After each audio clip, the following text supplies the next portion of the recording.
திருச்சி மாவட்டம் சனமங்கலம் அருகே இருக்கும் காப்பு காட்டில் கரிக்கட்டையாக மீட்டெடுக்கப்பட்டுள்ளது ஒரு கல்லூரி மாணவியின் சடலம்.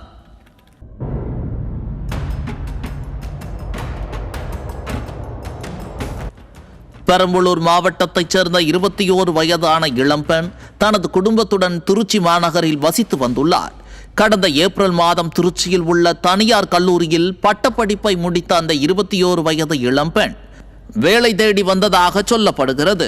சம்பவத்தன்று, அதாவது அக்டோபர் 30 அன்று தனது தாயிடம் இன்டர்வியூவுக்கு செல்வதாக சொல்லிவிட்டு சென்ற அந்த இளம்பெண் வீடு திரும்பவே இல்லை.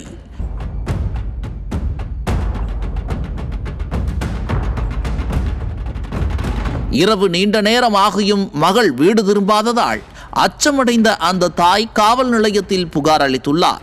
இந்த நிலையில்தான் திருச்சி மாவட்டம் சனமங்கலம் அருகே உள்ள காப்புக்காட்டில் ஒரு இளம்பெண்ணின் சடலம் எரிந்த நிலையில் கண்டெடுக்கப்பட்டுள்ளது.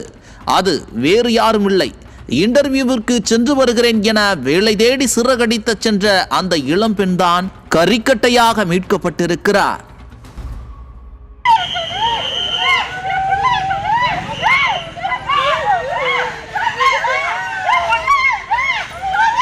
சடலத்திற்கு அருகே கிளவுஸ், காலி பீர் பாட்டில்கள், முகக்கவசம் உள்ளிட்டவை இருந்ததாக சொல்லப்படுகிறது. மேலும் உடல் முழுவதுமாக எரிக்கப்பட்டிருந்தாலும் பிறப்புறுப்பும் முகமும் முற்றாக சிதைக்கப்பட்டிருப்பதாக தெரிகிறது. இளம்பெண் கூட்டு பாலியல் வன்கொடுமை செய்யப்பட்டு கொலை செய்யப்பட்டிருப்பாரோ என்கின்ற சந்தேகமும் வலுத்திருக்கிறது. மேலும் அந்த இளம்பெண் இருவருடன் இருசக்கர வாகனத்தில் சென்றதாகவும் சொல்லப்படுகிறது.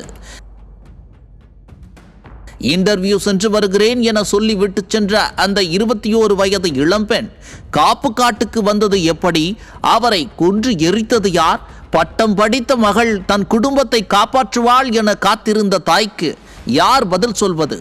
விடியல் பயணம் திட்டத்தால் பெண்கள் பாதுகாப்பாக பயணிக்கிறார்கள், வேலைக்கு செல்கிறார்கள் என வெற்று விளம்பரம் செய்யும் ஸ்டாலின் சார், உங்களது ஆட்சியில் பெண்களுக்கு பாதுகாப்பு இல்லாத சூழல் தொடர்கதையாகி வருகிறது.